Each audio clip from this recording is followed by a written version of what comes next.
भाई देवेंद्र सारण जी, भाई केवल दुलानी जी और उनकी पूरी टीम वो पहुंचे हैं। उनका स्वागत अभिनंदन। और मैं शायद अगर गलती नहीं कर रहा हूँ तो वेदपाल जी भी बैठे हैं, बहादुरगढ़ से हमारे बीच में पहुंचे हैं, उनका भी स्वागत और अभिनंदन है। आदरणीय सेवा सिंह जी सूबेदार खटकर से हैं, वो 11,000 रुपए इस कार्यक्रम के लिए दे रहे हैं। मैं उनका अभिनंदन करता हूँ और आपसे भी निवेदन कर रहा हूँ कि एक बार तालियां बजा करके आप उनका स्वागत और अभिनंदन करते हैं।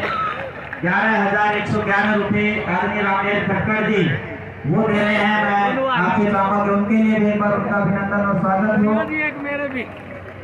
अशोक आर्य जी जो इस कार्यक्रम के संयोजक भी हैं, 11,000 रुपए उन्होंने भी दिए हैं, उनका स्वागत और अभिनंदन है। भाई आजाद जी आ गए हैं, बाकी सूचना में जो है इनके बाद दूंगा आपको। आदरणीय आजाद जी वो अपना उद्बोधन इस अवसर पर रखेंगे।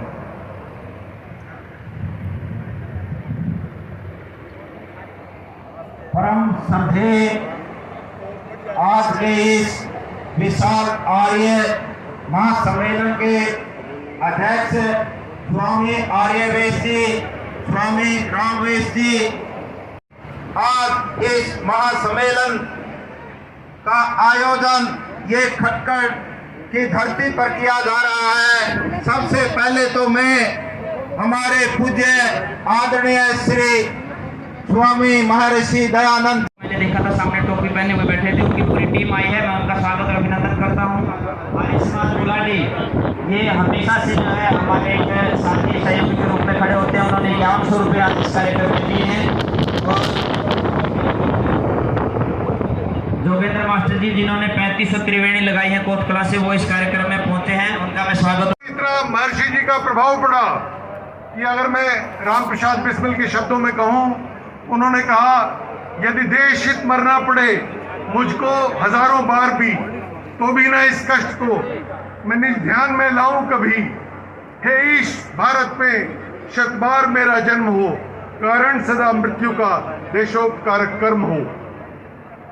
तो उन नौजवानों के जीवन को उन्होंने मोड़ दे दिया। सरदार भगत सिंह ने, लाला लाजपत राय जो एक प्रमुख आर्य समाजी थे, पंजाब के वयोवृद्ध नेता थे, उनके अपमान का बदला लेने के लिए सॉन्डर्स से वध किया। सेंट्रल असेंबली में उन्होंने बम फेंके, वो किसी की जान लेने के लिए नहीं थे, वो करोड़ों जानों की, करोड़ों दबे कुचले लोगों की आवाज को अंग्रेजों के बहरे कानों तक पहुंचाने के लिए थे। तो साथियों, ये जो बलिदान हुए, ये एक धर्मनिरपेक्ष राष्ट्र के लिए जिसमें अंधविश्वास ना हो, अखंड ना हो, रूढ़ियां ना हो, जिसमें सामाजिक बुराइयां ना हो, उनके लिए दिए गए। आज संघर्ष करने के लिए तरीकों की जरूरत नहीं है, सरदार भगत सिंह और उनके क्रांतिकारी साथियों ने की है। आज जरूरत है कि हम समाज की बुराइयों के खिलाफ लड़ें और अपने समाज को जागृत करें, उसे अंधविश्वास से, रूढ़िवाद से दूर हटाएं और जैसी बुराइयां, भ्रष्टाचार की जैसी बुराइयां, कन्या भ्रूण हत्या की है, उन्हें अपने समाज से दूर करें। मैं ये भी कामना करूंगा कि इस सदन में जो प्रस्ताव रखे गए वो पास हों और दिल्ली में महर्षि जी की स्मृति में एक अच्छा संग्रहालय स्मारक बने, जिसमें जो उन्होंने सबको प्रभावित किया उसके बारे में भी उल्लेख हो। तो मैं इन शब्दों के साथ इस आयोजन के जो टीम है नौजवान, उन सभी को बधाई देता हूँ और आपसे आज्ञा चाहता हूँ। जय हिंद, जय भारत। बहुत बहुत धन्यवाद भाई किरणजीत सिंह जी। एक ऐसे परिवार की विरासत जिसका योगदान आजादी के आंदोलन में बहुत बड़ा है, और ऐसी ही स्वामी दयानंद जी के विचारों की सर्वश्रेष्ठ सरकार चलाने वाले, जिसको आप नहीं कहते, मैं नहीं कहता, हरियाणा नहीं कहता, आसपास के सभी लोग इस बात को मानते हैं कि आर्य स्वामी दयानंद के विचारों की सर्वश्रेष्ठ सरकार यदि कोई हरियाणा में रही है तो वो चौधरी भूपेंद्र सिंह हुड्डा की सरकार रही है। और मैं हमारे बहुत ही सम्मानित आर्य समाज के हमारे आर्यवेश जी, हमारे रामवेश जी और आर्य समाज की पूरी सरदारी को मैं नमन करता हूं।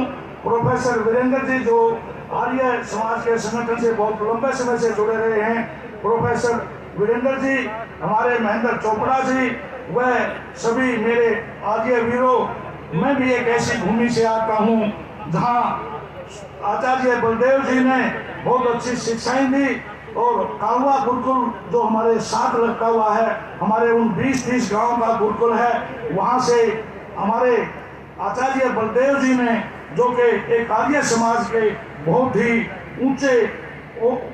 ऊंचे संस्कारों के हमारे स्वामी जी थे, उन्होंने हमारे इस एरिया में आर्य समाज की महक को इस तरह से बढ़ाया कि आज के जो हमारे बहुत ही उच्च कोटि के जो स्वामी जी माने जाते हैं, हमारे आचार्य रामदेव जी, उन्होंने भी शिक्षा हमारे गुरुकुल कालवा से ही प्राप्त की थी। मैं तो अभी सारे के सारे हमारे जो आर्य वीर मेरे सामने बैठे हैं या स्टेज पर बैठे हैं, एक ही निवेदन करता हूं, जिस प्रकार से हम जब छोटे बच्चे होते थे, हम नारे लगाते थे, गांव के अंदर जुलूस निकालते थे आर्य समाज के नारों के साथ, आज वो नारों की कलकारी हमें नहीं सुनाई देती। मैं सभी साथियों से निवेदन करता हूं कि हम आज हमारे उस आर्य समाज के विचारों की, सिद्धांतों की हमारे खास कर इस एरिया को बहुत जरूरत है। आप लोग सभी अपने अपने घर जाके 20-30-50 लोगों को कम से कम एक व्यक्ति इस आर्य समाज की जो हमारे सिद्धांत हैं, आर्य समाज के जो विचार हैं, स्वामी दयानंद जी की जो शिक्षाएं हैं, उनका प्रचार और प्रसार करें, तभी हमें इस बात का लाभ मिलेगा कि हमारे एरिया में इस पूरे आर्य समाज के सरदारी ने एक बहुत अच्छा सम्मेलन किया था, और जो इन्होंने सम्मेलन किया और इसके ऊपर जो खर्च भी बहुत आता है, लेकिन मुझे भी बहुत जगह देना पड़ता है, लेकिन खाली इनको भी नहीं छोड़ता। मैं 51,000 रुपये इस सम्मेलन के आयोजकों को भी देता हूँ। जय हिंद, नमस्कार। परमात्मा आपकी जोड़ी को भी खाली न रखे, आप बांटते रहो। बहुत बहुत धन्यवाद, और ताकत परमात्मा आपको आगे साहस सामर्थ्य प्रदान करें। मैं चौधरी साहब को आमंत्रित करूं, उनसे मैं चाहूंगा कि आप जो है उनका ये स्मृति चिन्ह देकर के सम्मान और स्वागत कर दें। और यहीं पे बहन प्रवेश जी, आप जो है सबका धन्यवाद कर दो। सारा देशी कार्य परिषद की राष्ट्रीय अध्यक्षा बहन प्रवेश आर्य जी।